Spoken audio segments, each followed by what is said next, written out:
American နိုင်ငံသားတဦးဖြစ်သူ Matthew Aaron Van Dyke ကို Ukraine နိုင်ငံသား6ဦးနဲ့အတူအမျိုးသားစုံစမ်းစစ်ဆေးရေး Agency NIA က မတ်လ23ရက်နေ့မှာဖမ်းဆီးခဲ့ပါတယ်။သူတို့အားလုံးဟာအိန္ဒိယနိုင်ငံထဲကိုကမ္ဘာလက်ခီးသည်ဗီဇာနဲ့တရားမဝင်ဝင်ရောက်ခဲ့ကြပြီးအိန္ဒိယစန့်ကျင်ရေးလက်နက်ကိုင်အဖွဲ့တွေနဲ့နီးကပ်စွာပူးပေါင်းဆောင်ရွက်နေကြတယ်လို့ NIA ကပြောပါတယ်။ဖမ်းဆီးရမိတဲ့ Ukraine နိုင်ငံသား6ဦးမှာ Hava Petro, Silivirus Tarat, Ivan Sukmanovsky, Stefanik Marian Honcharuk Masin, Kavinsky Fitaro ဖြစ်တယ်လို့တာဝန်ရှိသူတွေကထုတ်ပြန်ထားပြီးသူတို့ထဲက Hava Petro, Silivirus Tarat, Ivan Sukmanovsky တို့က Ukraine စစ်ပြန်နေဖြစ်ပါတယ်။ Matthew Van Dyke ဆိုတာဟာ American နိုင်ငံ Maryland ပြည်နယ် Baltimore မြို့သားတဦးဖြစ်ပါတယ်။သူ့ရဲ့ website မှာဖော်ပြချက်အရသူဟာစစ်သားနိုင်ငံတကာစီးပွားရေးသမားစစ်သတင်းတောက်နဲ့ပင်နိုင်ဆောင်းပါးရှင်အဖြစ်လုပ်ကင်ခဲ့ပူပါတယ်။2009ခုနှစ်ဇန်နဝါရီနဲ့ဖေဖော်ဝါရီလတွေမှာသူဟာ The Baltimore Examiner သတင်းစာအတွက်စစ်သတင်းတောက်အဖြစ်လုပ်ကင်ခဲ့ပြီးအီရတ်ရှိ American တပ်ဖွဲ့တွေနဲ့အတူလိုက်ပါသတင်းယူခဲ့ပါတယ်။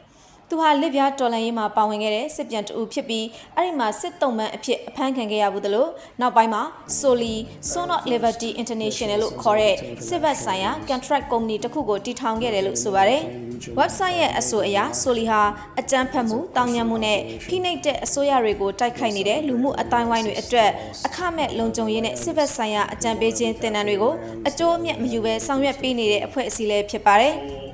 HD သတင်းဌာနရဲ့အစောပိုင်းဖော်ပြချက်အရ NIA ဟာသူတို့ကို1968ခုနှစ်အကြမ်းဖက်မှုတိုက်ဖျက်ရေးဥပဒေ UAPA ပုံမှန်18အရအမှုဖွင့်ထားတာဖြစ်ပြီးအဆိုပါပုံမှန်ဟာအကြမ်းဖက်မှုကျူးလွန်ရန်ပူးပေါင်းကြံစည်မှုထောက်ပံ့မှုအားပေးကူညီမှုဒါမှမဟုတ်လှုံ့ဆော်မှုတွေနဲ့သက်ဆိုင်ပါတယ်။ Daily တရားရုံးကတနင်္လာနေ့မှာသူတို့9ဦးလုံးကိုမတ်လ28ရက်နေ့အထိ NIA ထံချုပ်မိန့်ပေးခဲ့ပါတယ်။ NIA ကတရားရုံးကိုတင်ပြရမှာနောက်ထပ်ယူကရိန်းနိုင်ငံသား10ဦးကိုလည်းလိုက်လံရှာဖွေနေတယ်လို့ဆိုပါတယ်။စုစုပေါင်း15ဦးစလုံးဟာအိန္ဒိယနိုင်ငံကိုကမ္ဘာလက်ခရီးသည်ဗီဇာနဲ့တရားမဝင်ဝင်ရောက်လာကြတာဖြစ်ပြီးသူတို့မြန်မာနိုင်ငံမှာတင်နန်းပေးခဲ့တဲ့အဖွဲ့တွေဟာအိန္ဒိယစန့်ကျင်ရေးလက်နက်ကိုင်အဖွဲ့အစည်းတွေနဲ့ဆက်နွယ်မှုရှိတယ်လို့ဆိုပါတယ်။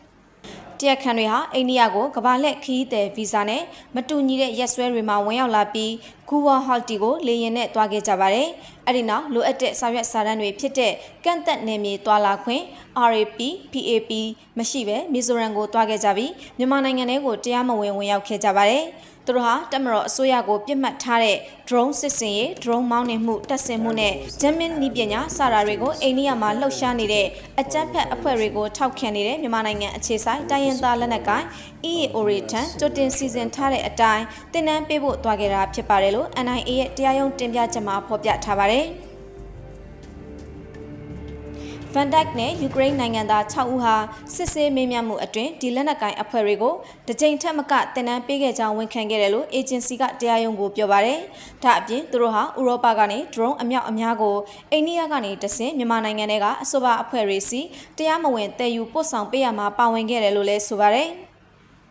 သူတို့တင်နန်းပေးပြီးလက်နက်နဲ့တခြားစစ်ဘက်ဆိုင်ရာပစ္စည်းတွေထောက်ပံ့ပေးနေတဲ့တိုင်းရင်းသားလက်နက်ကိုင် EAO တွေဟာအိန္ဒိယကပိတ်ပင်ထားတဲ့အိန္ဒိယတောင်းကျမ်းသူအဖွဲ့တချို့ကိုထောက်ပံ့နေတာကြောင့်အိန္ဒိယရဲ့အမျိုးသားလုံခြုံရေးနဲ့အကျိုးစီးပွားကိုထိခိုက်စေပါတယ်လို့အမည်မဖော်လိုတဲ့ NIA အရာရှိတဦးက HT ကိုပြောတယ်လို့ကျွန်တော်တို့အနေနဲ့ဒီပူးပေါင်းကြံစည်မှုတစ်ခုလုံးကိုဖော်ထုတ်နိုင်မှုစ조사နေပြီးကြံနေတဲ့သူတွေကိုလည်းလိုက်လံရှာဖွေနေပါတယ်လို့လည်းဆက်လက်ပြောပါတယ်။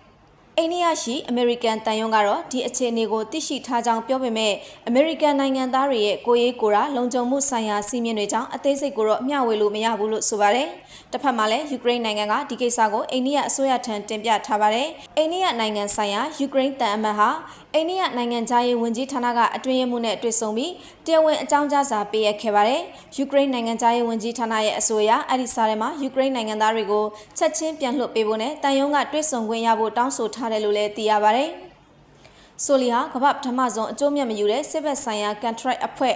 non-profit military contracting firm အဖြစ်မိမိကိုယ်ကိုကြေညာထားပါတယ်။သူတို့ရဲ့ရည်ရွယ်ချက်ဟာအကြမ်းဖက်အဖွဲ့တွေဒါမှမဟုတ်ဖိနှိပ်တဲ့အစိုးရတွေကိုခုခံတိုက်ခိုက်နေရတဲ့အားနည်းတဲ့လူအဖွဲ့အစည်းတွေကိုအခမဲ့စစ်တပ်နဲ့ပေးခြင်းအကြံပေးခြင်းနဲ့ပစ္စည်းထောက်ပံ့ခြင်းတွေကိုလှုံ့ဆော်ပါတယ်။ဒီအတွက်ရန်ပုံငွေကိုတော့အလူရှင်တွေစီကရရှိတဲ့အလူငွေနဲ့လဲပတ်တာဖြစ်ပြီး American မှာ 501c3 အဆင့်ရှိတဲ့ပရဟိတအဖွဲ့အစည်းတစ်ခုအဖြစ်မှတ်ပုံတင်ထားပါတယ်။ဆိုလီအဖွဲ့ဟာကမ္ဘာတဝန်းကပြည်ပခါဆုံးတော်တော်များများမှာပါဝင်ပတ်သက်ခဲ့မှုပြီးအီရတ်မှာဆိုရင် ISIS ကိုတိုက်ခိုက်ဖို့အတွက်